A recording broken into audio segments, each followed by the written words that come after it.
턱이 살짝 틀어져 있다는 진단을 받았는데 이런 상황에서 턱끝 전진 수술은 어떤지요? 수술 후에 턱끝 틀어짐이 티가 많이 나나요? 이 질문에 대해서 답을 드리면요.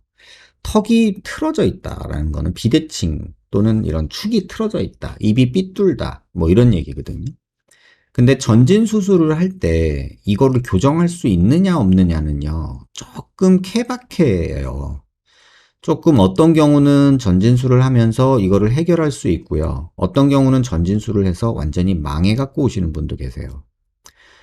왜냐면 우리가 제가 코 수술할 때 환자분들한테 이런 얘기를 드리는데, 예를 들면 이런 그림을 그려볼게요. 코가 있는데요. 밑에서 보니까 이런 식으로 삐뚤어져 있어요. 지금 이게 그냥 코라고 생각해 보세요. 이렇게. 자, 보시면 워낙에 중심 라인은 여기겠죠? 이렇게. 근데 이렇게 삐뚤어져 있어요. 근데 요런 사람이 코 수술을 해서 코를 높이잖아요? 그러면 이렇게 높아질 수가 많아요. 이렇게.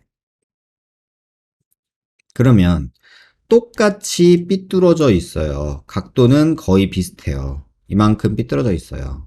근데 이 폭이 다르죠. 여기는 이만큼, 여기는 이만큼.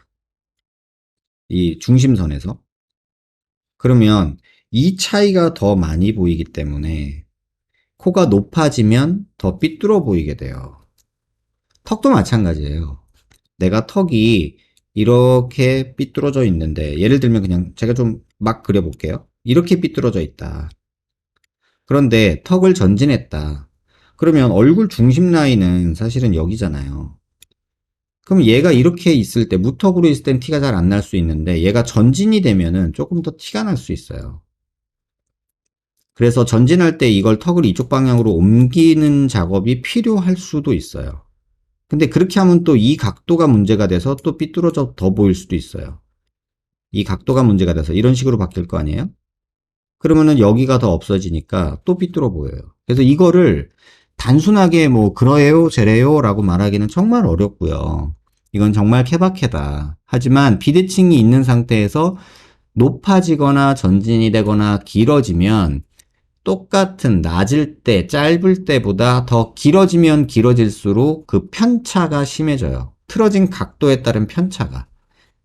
그냥 간단하게 쉽게 다시 한번 말씀드리면, 수평선이 이렇게 있고 수직선이 이렇게 있는데, 만약에 내가 삐뚤어진 정도가 이만큼이라고 생각하면요, 요만큼 앞으로 나갔을 땐 요 차이가 별로 크지 않잖아요. 근데 이만큼 나가면 이 차이가 커지잖아요. 높아지고 높아지고 길어지고 길어지고 앞으로 튀어나오고 튀어나올수록 이 편차가 커진다고요. 그래서 더 삐뚤어 보일 수 있다예요. 정답은. 근데 이것도 케바케다. 왜?